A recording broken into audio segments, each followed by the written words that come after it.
چنانچہ انسان جب کھانا کھاتا ہے تو اس کے جو فوڈ کا پائپ ہے اس کے اندر اللہ تعالیٰ نے ایک وال بنایا ہوا ہے، وہ ون وے وال ہے، یعنی جب غذا جاتی ہے تو وہ نیچے جانے دیتا ہے، اور اگر غذا باہر نکلنا چاہے تو وہ اس کو روک لیتا ہے۔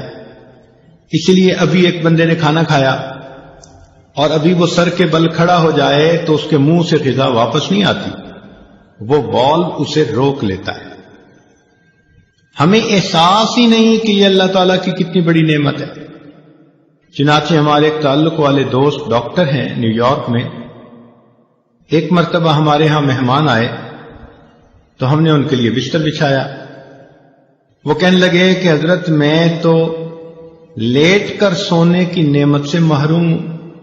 پوچھا وہ کیوں؟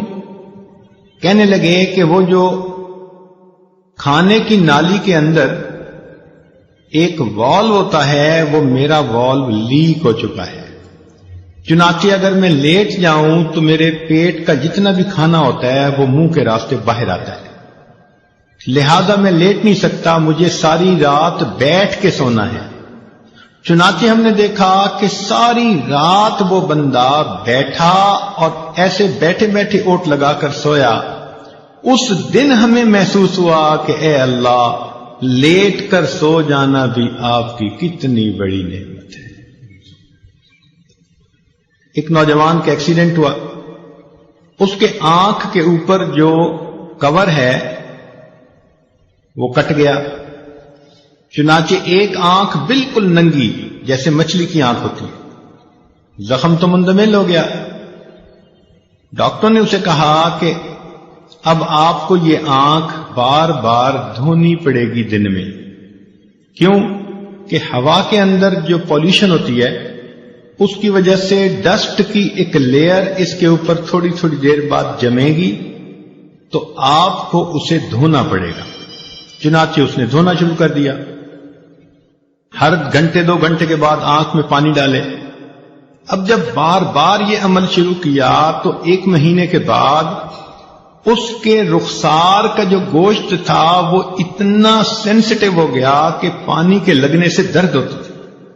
اس نے ڈاکٹروں کو کہا کہ اس مصیبت سے کیسے میری جان چھوٹ سکتی ہے؟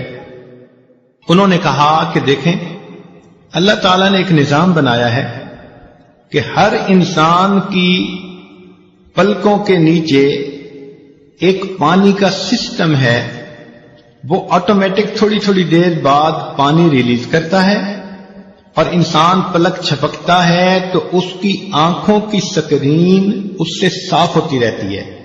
یوں سمجھیں کہ یہ ہماری آنکھوں کی ونڈ سکرین کا وائپر ہے اور وہ ہر وقت صاف ہوتی ہے تو ہمیں محسوس نہیں ہوتا۔